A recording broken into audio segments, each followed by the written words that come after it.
And as soon as I say introduce yourself, what most people go to straight away is their CV. They go straight to telling you all the things that they have done and why they're qualified to stand in front of you, which is fine. There's a place for credibility. But what we want to try to get to instead is we want to get across who you are as a person. Because we connect as human beings on emotions. We don't connect on CVs. We connect on stories. So what you need to do is you need to share a story about yourself, which gives the audience insight into who you are as a person.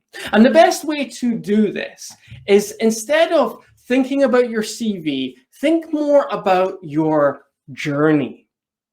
Your journey. Specifically, think about the key moment in your journey, which allowed you to start doing what you're doing now. In other words, what got you into your profession? What was the key moment? What was the key situation? What was the scenario which caused you to go in the direction you are now? Why did you become a project manager? Why did you become a leader? If you can think about sharing that, that's going to be far more interesting and insightful than sharing a CV.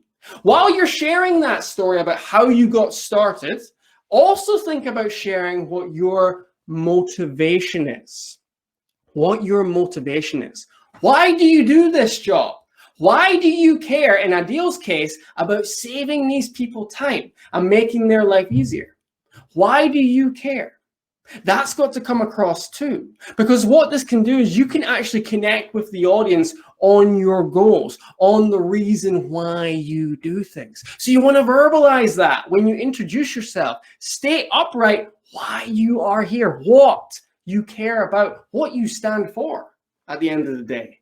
And then the last thing you can share, and it's a bit of a side note, but it can be really useful, is share what you have learned to the audience. So you've been on this journey to getting to the point you are now.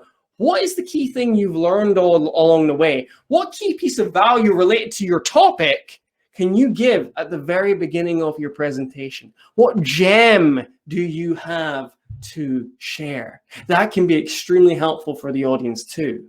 And if you start doing those things, if you share more of your journey than your CV, if you share your motivation, and if you share a gem or two at the start, that is going to help you build much better rapport with your audience than talking about all the things you've accomplished. There's a reason I told you about my worst ever situation when it came to public speaking, right? I wanted to connect with you on that. It's a lot more relatable than talking about anything I've achieved since. You should be thinking about doing the same when it comes to making your introduction to an audience.